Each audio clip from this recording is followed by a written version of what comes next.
I can still see it, like it happened yesterday. My pregnant wife, 7 months along, lying on the sidewalk, clutching her belly while the woman who shoved her stood there, arms crossed, smiling like she'd just enforced justice. That woman was Cynthia Bellamy, the president of our HOA. 2 weeks later, I watched her leave a courtroom in handcuffs as the judge's gavel echoed through the room. My name's Daniel Mercer. I'm not just some angry homeowner. I'm a former Army JAG officer and a property law attorney. I know exactly what the law says, and exactly how it feels when someone uses rules as a weapon. But I never thought I'd see those rules turned against my own family. It started with a porch swing. Not just any swing, it was the one my dad built before he died fighting a fire that almost took our street. Emily, my wife, used to sit on it every evening, her hand on her stomach trying to ease the pressure on her ribs. That swing was her one bit of peace. To Cynthia, it was a code violation. She showed up on my porch one afternoon with her clipboard, her pearls, and that smug little smile that made every neighbor shrink back. "You'll remove that swing by tomorrow," she said, "or face $500 a day in fines." I looked her dead in the eye. "Those fines won't stick, Cynthia. That swing predates your charter by 20 years. Her smile faltered. Just for a second. Then she leaned forward and hissed, "Pregnant or not, the rules don't bend for you." And that was the moment I realized this wasn't about property value. This was about control. I introduced myself the way I used to in court. Daniel Mercer, former Army JAG, property law attorney. I know exactly how far your power goes and how fast it collapses when you overreach. For a moment she froze. Then, as if on cue, she turned heels, clacking down my steps like a queen leaving her throne. I watched her walk away, and something inside me burned, not just anger, but this deep, shaking disbelief that someone could treat a family like ours as if we were criminals. Because of a swing. That night I couldn't sleep. I kept hearing Emily's voice from earlier that day. "She can't do this to us," she'd said. But she could. She already had. And if I didn't stop her, she'd do it to someone else. The next evening I went to the HOA office, a converted model home at the end of the cul-de-sac, fake oak desk, lavender air freshener choking the air. Cynthia sat behind it like she owned the town. Her treasurer, Terrell Gaines, sat to her right, eyes down, looking like he'd rather be anywhere else. "Mr. Mercer," Cynthia said sweetly. "Here to pay your balance." I didn't sit. "You'll be refunding every fine you've ever issued against my swing," I said. "And if you don't stop this harassment, you'll be facing something heavier than a ledger." She laughed loud, fake sharp. "Do you think threats scare me? This HOA runs on order and discipline. Without me, this community falls apart." That word order hit me hard, because I'd spent years in the military learning what order really means. It doesn't mean pushing pregnant women off swings. It doesn't mean terrorizing families. It means justice. So I leaned in and said quietly, "Order and discipline don't mean assault. And they sure as hell don't mean targeting pregnant women. You've crossed a line." Her smirk cracked for half a breath before she turned away. The board members stared at their hands. The silence in that room was the sound of fear. As I left, I saw Terrell glance up. His shoulders tensed, his lips parted like he wanted to say something but didn't. That look stuck with me. The next morning I found him by the community pool, clipboard in hand, pretending to check chlorine levels. I leaned on the gate. "Morning, Terrell," I said. "You looked uncomfortable last night." He didn't look at me.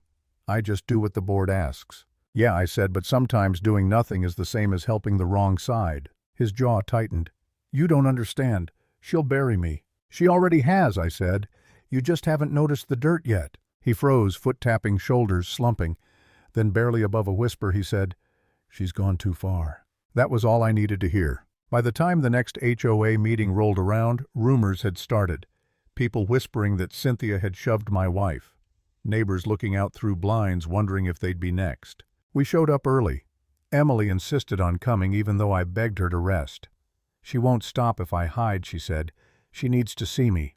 When Cynthia started the meeting, she called our name first. "The Mercer residence," she announced like a judge pronouncing a sentence. I stood up before she could continue. "You're trying to fine us for a swing installed 20 years before your HOA existed. You're violating state grandfathering statutes." The room went silent. "This isn't a courtroom," she snapped. "You're right," I said, "but I know exactly where this is headed. And when it gets there, every word spoken here will be on record." Neighbors murmured. One whispered, "It's just a swing." Another said, "She pushed his wife." The fear in the room was shifting for the first time, not toward me, toward her. That night Emily sat on the swing again. The wood creaked under us as I told her what I'd seen, the unease in the room, the doubt spreading. "She thinks she's untouchable," I said, "but she's already cracked the wall herself." Still I felt hollow, like maybe it wasn't enough. What if she was right? What if I was making it worse for Emily? For our baby? There was a moment, I won't lie, where I almost gave up, where I thought about just paying the fines, taking the swing down, and pretending peace was the same as safety. Then Emily reached for my hand. "This isn't just about a swing," she said softly. "It's about how we're treated." That was it, the reason I couldn't walk away. The next morning I drove downtown to the county records office, a concrete block that smelled like dust and old paper. I spent hours digging through HOA filings until I found it the bylaw requiring all fines to be approved by a majority vote. Cynthia had never held one. She'd been issuing fines on her own illegally. I made copies. Every page another nail in the coffin she'd built herself. Then I took it all to the sheriff's substation, to Deputy Ramirez, the same officer who'd responded the night Emily was shoved. He flipped through the papers, his face hardening with every page. "You're saying she's acting outside her bylaws?" he asked. "I'm not saying," I replied. "I'm proving." He nodded slowly. "I'll escalate this. But be ready. People like her don't go down quietly." I smiled grimly. I've been ready since the day she touched my wife. For a few days it was quiet. Too quiet. Then one morning I came downstairs to find Emily standing at the front door shaking. A paper was taped there. Taped. "Final eviction notice," she whispered. "She can't do this. We own this house." And she was right. The HOA had no authority to evict anyone. Cynthia had just crossed from civil harassment into criminal intimidation. I drove straight to the county inspector's office, laid every document out on the desk.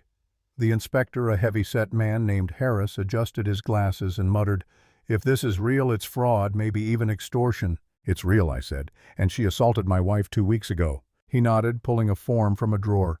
"Then we'll open an investigation, and we'll forward it to the county attorney." That was the moment I knew this fight wasn't just mine anymore. The law was coming. But Cynthia wasn't done. A few nights later I saw her at the golf course, clipboard in hand, whispering to 2 board members. When she spotted me, she raised her voice. "Enjoying your stroll while ignoring your balance." "Mr. Mercer." I walked closer. "Funny," I said, "because the county will be interested to know how you've been issuing fines without board votes." Her jaw tightened. The men beside her shifted uncomfortably. I lowered my voice. "When a judge reads your treasurer's confession, it won't be my word against yours anymore. It'll be the law against you." She froze, mask cracking, and for the first time, she looked afraid. The next morning she was desperate.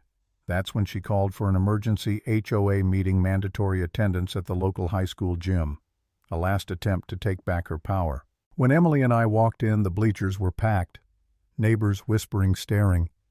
Cynthia stood center stage, pearls gleaming under fluorescent lights. "Residents of Lakeside Estates," she began, "we're here to address recent disruptions caused by one homeowner who refuses to comply."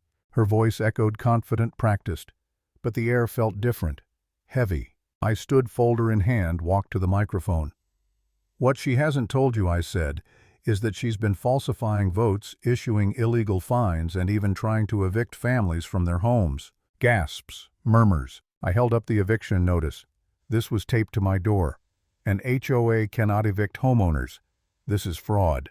The crowd stirred. Someone shouted, "She fined us for a rose bush." Another yelled, "I knew it." Then I pulled out Terrell's signed statement. "This," I said, "is from your treasurer. He admits she ordered him to falsify minutes." He couldn't stay silent anymore. All eyes turned to Terrell. He looked down, then nodded, voice trembling. "It's true. She made me do it." The gym erupted. Cynthia slammed her hand on the table. Lies, all lies, but her voice was drowned by the roar of outrage. I stepped forward. "You assaulted my wife, Cynthia. You falsified records. You abused your power. The sheriff already has the report and the county has the evidence. Your reign of fear ends tonight." For a moment the world went silent. Then Mr. Patterson, an elderly neighbor, shouted from the bleachers. She shoved a pregnant woman. We all heard about it. Cynthia's face went pale. She tried to smile, but her voice trembled. That's a dangerous accusation. It's not an accusation, I said, holding up the stamped police report. It's fact. The crowd exploded again, this time in fury, not fear. Terrell stood trembling but resolute. She told us to deny everything he shouted. She threatened us if we spoke. That was it. The dam broke. People stood clapping, shouting. Years of silence ripped apart in one night. Cynthia screamed over the noise. You ungrateful cowards. I made this community. But her microphone cut out dead silence except for the echo of the crowd turning on her. She hurled the mic aside and stormed toward the exit, her heels striking the hardwood like the last gasps of power leaving her. 2 days later we were back at the courthouse. This time not as victims, but as witnesses. The room was full, neighbors, officers, reporters. Cynthia sat across the aisle, her pearls gone, her posture rigid, hands trembling. Officer Ramirez testified, first steady and clear about what he saw the night Emily was pushed.